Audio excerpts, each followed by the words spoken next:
aniga qodobo ka duwan qodobada maanta laga hadlayay inaan taabto adinkoo aad iyo aad u mahadsan runtii aniga qof lagu bartamihi madaxda qaranka shirar bareefad ay la gasho ama miitina ay la gasho banaanka uga hadlaan marka fikirka aan dhiibanayo waxa waaye mid ku saabsan xaaladda dalka jirta iyo sida aan u arko siyaasadda dalka maanta ka jirta waxaan rabaa inaan dib idin celisho 15 May 2012 waxaa la doortay madaxweyne Xasan Sheikh Maxamuud sida aad ogtiin tiimkiisa oo ku siyaasadda UPD waxay keeneen madaxweynaha dhowr iyo 50 cod wareegii labaad waxaa ku soo biiray qaybo kamid ah midowga murashaxiinta wareegii saddexaadna qaar ka harsanaa midowga murashaxiinta ku soo biiray madaxweynuhu wuxuu ku guuleystay wareegii labaad iyo wareegii saddexaad codad ka helay waxa inta dheeraad ka ah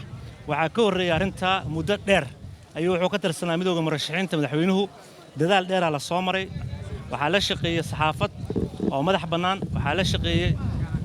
aqoon-yahano Soomaaliyeed waxa la shaqeeyay guddiyo kala duwan waxa la shaqeeyay odayaal dhaqameed waxa la shaqeeyay arrimaha bulshada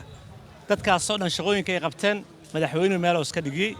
sidoo kale midowga murashaxiinta madaxweynuhu shaqada ay la qabteen waa hilmaamay wuxuuna ku soo gabagabay midowga murashaxiinta dhismihii dawladda inuu san kala tashan haba yaraatee oo san tala gelin waxayna inuu arkay waxa asaga leeyahay oo aan qaf falada aysan jirin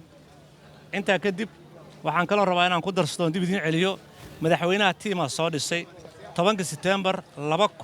2012 markii uu wareegso madaxweynaha noqonaya tiimkiisa soo dhisay tiimkaas waa la soo dadaaleen shaqo badan la soo qabteen dib badan la soo mareen markuu madaxweynaha la soo shaqeeyeen kadib ay dib dama 5 sano banaanka u joogeen rafaad badan ay soo mareen ragga iyagaane taladii gacan kuma hayaan kii jaga la siiyeen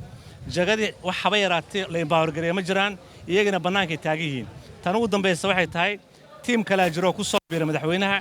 tiimka oo ku soo biiray UPD-na waxay ahayn rag lagu yaqaan siyaasadda waxay ahayn dad hogaamiyaal noqon kara waxay ahayn dad madaxweyne noqon kara waxay ahaayeen dad ugu soo biiray madaxweynaha inay ka dhigaan statesman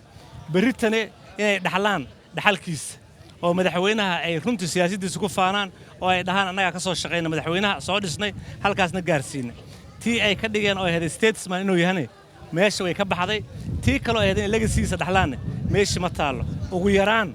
haddii rag UPD oo jagooyinka siiyo oo empower garay lahay haddoo soo dhaweysan lahay haddoo talada wax ka sii lahay haddoo dhihi lahay ila jooga maanta heerkan ma gaartan iyagaa talooyinka soo gudbi lahay iyagaa Soomaali loo diri lahay iyagaa dawlad goboleed loo diri lahay iyagaa constituency ay ka soo jeedaan xildhibaanada la fariisanay oo talada wadaagi lahay iyagana maanta wax ma gooyaan annaguna sidoo kale wax talaala madaxweynaha ma jiraan waxay jira hadda koor madaxweyne Maxamed Siyaad Barre wuxuu tagay Washington 8 reegana madaxweynaha marka dhowr gobol oo tago la soo wareejiyay habeenkii wuxuu la kulmay bulshada Soomaalida meesha joogtay wuxuu ku yiri habeenkii ma hurudna waaga noo bariya dib badan aan ku jirnaa talooyin aroorinaa in reer waqooyi meesha jooga wuxuu ku yiri waar madaxweyne reegano 300 milyan xukuumada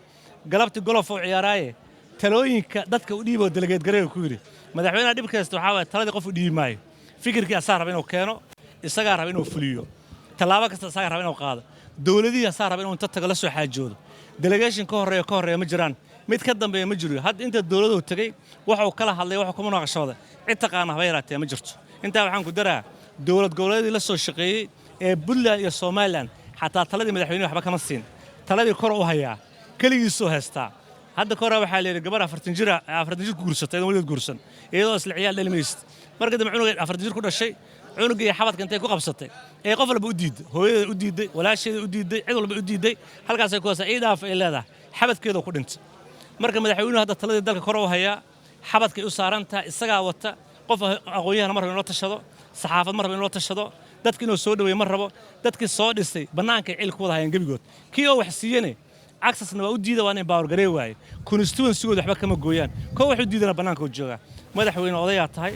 nin odayaa tahay talada dalka dhulka iska dhig anigu waxaan ku siinaa tala walaaltinimo taladane 2 sano hadii private lagu siinayo si private hadda si banaanka lagu siinaa talada dhulka iska dhig waxa kale oo soo haray madaxweyne waa run diinta islaamka waa taqaan laakiin masaajidda inta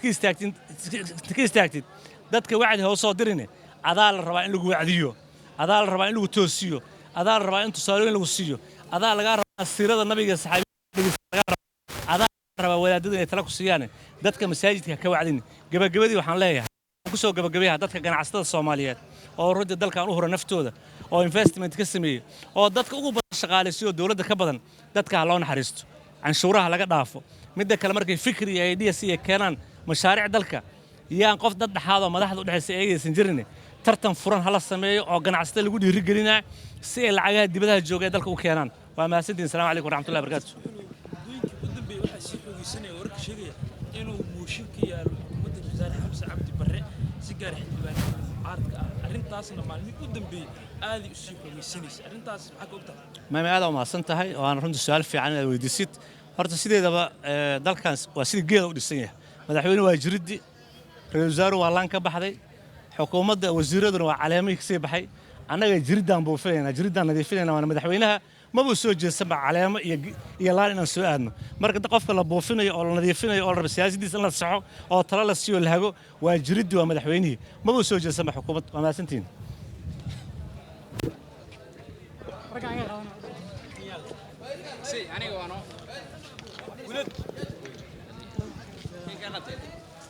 ولد